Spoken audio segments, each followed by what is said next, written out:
Baik, halo Mas Nixon. Sini saya Wayan Raditya Putra dengan energi terakhir 029 akan mempresentasikan tentang tugas saya, yaitu klasifikasi untuk model SVM dan juga ANN. Pertama-tama, seperti biasa, kita import library yang diperlukan. Kedua, kita load dataset, yaitu dataset RISE classification.csv. Dan untuk missing value tidak ada. Dan untuk statistikanya, kita describe, kita lihat bahwa nilai ini semuanya numerik ya, tipe datanya, dan nilainya ini lumayan jauh rentangannya. Jadi kita perlu normalisasi atau rescaling. Kemudian ini untuk 5 data pertama. Dan total ada 12 fitur termasuk ID serta 18.000 lebih baris. Sekarang kita lihat untuk kolom numeriknya. Sini untuk box plot kolom numerik ada beberapa outlier ya di sini sesuai box plotnya. Kemudian saya cek untuk distribusi dari fitur target apakah imbalance atau tidak. Sini tidak terlalu imbalance, jadi masih aman, tidak perlu handling imbalance seperti smooth dan lain-lain. Kemudian untuk cek duplikasinya tidak ada sama sekali. Dan ini untuk histogramnya ya. Jadi karena tadi box plotnya ada outlier, kemungkinan besar distribusinya skew seperti yang ini.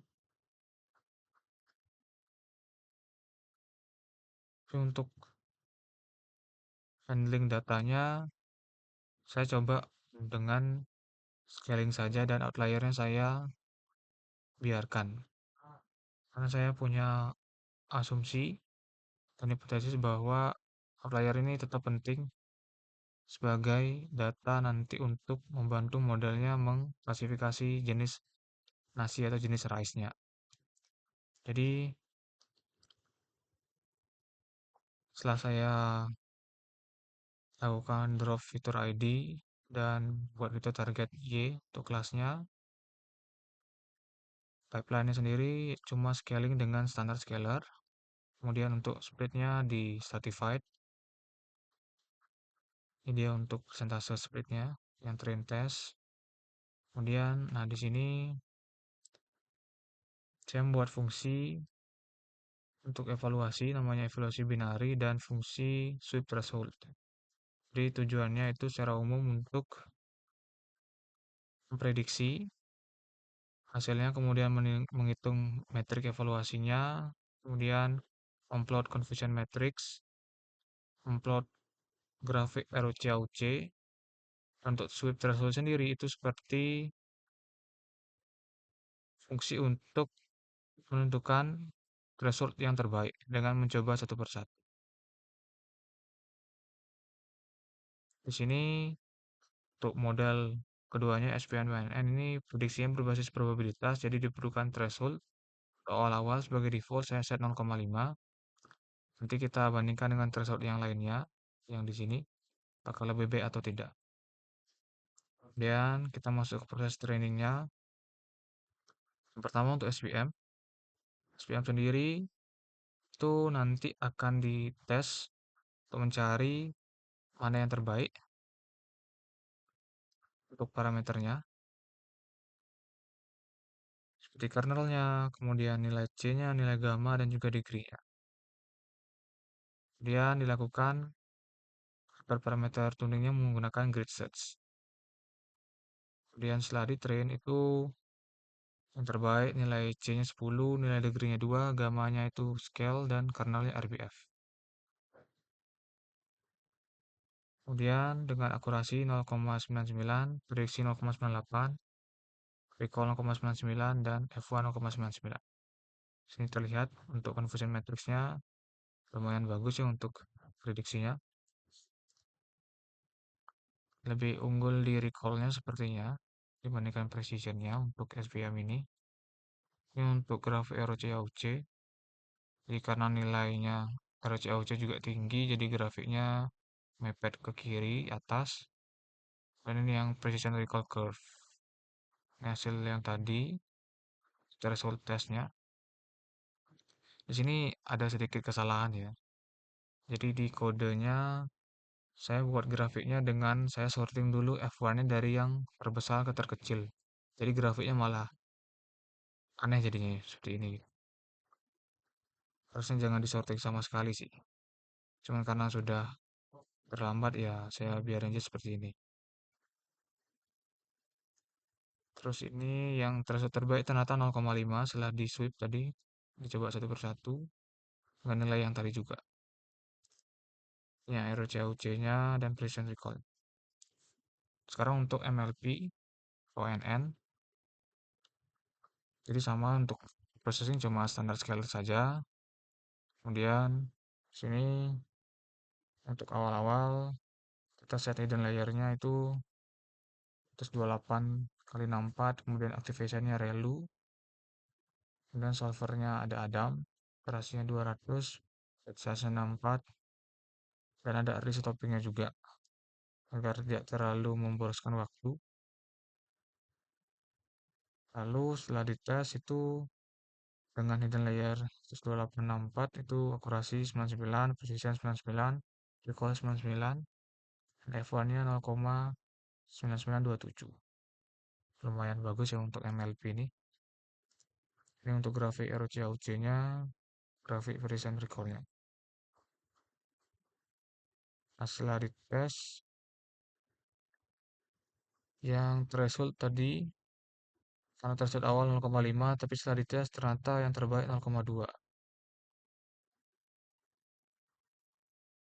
Dimana dia unggulnya di recall juga sama dibandingkan precision-nya.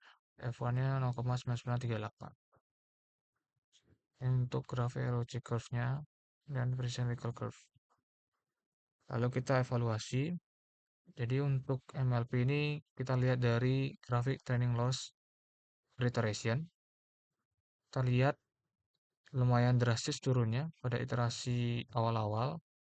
Ini artinya modelnya bisa menangkap dengan baik atau dengan cepat untuk pola dari data set kita.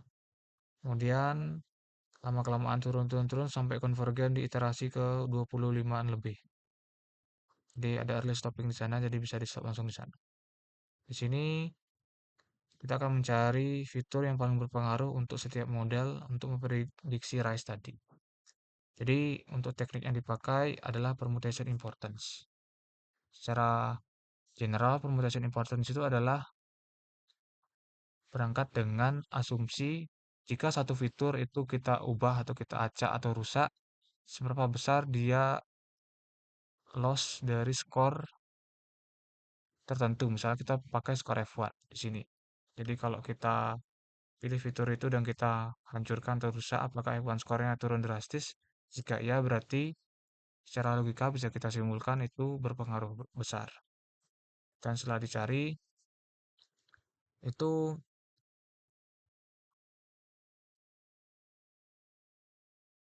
nah cara kita tahu F1 skornya loss besar atau tidak itu dilihat dari nilai mean dan standard deviation-nya. Jadi semakin besar keduanya itu berarti semakin berpengaruh fiturnya.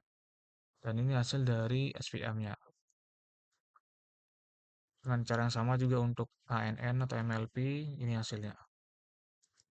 Jadi dari tugas ini bisa disimpulkan untuk SPM tadi parameter terbaiknya ini dengan hasil performa ini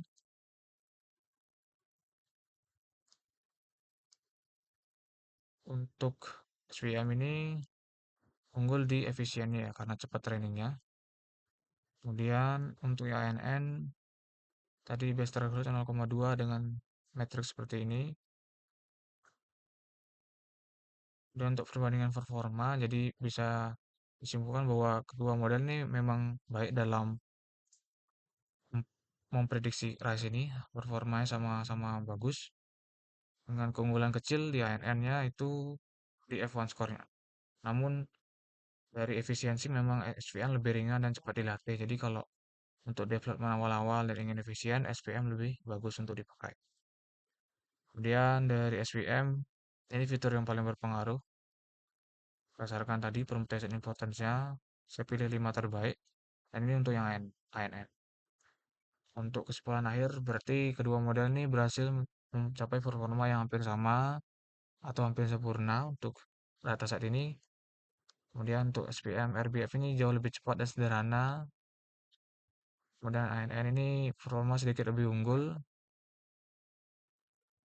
karena deep learning juga. Kemudian fitur paling berpengaruh itu ada convex area, roundness, major axis length, dan equip diameter. Dan ini semuanya terkait dengan bentuk dan ukuran dari butiran padi dan itu memang berpengaruh sekali untuk menentukan jenis padi. Dan dataset ini memang bersih ya dan juga well structured jadi model bisa belajar dengan sangat baik tanpa banyak preprocessing yang kompleks. Sekian dari saya, Mas Nixon, terima kasih.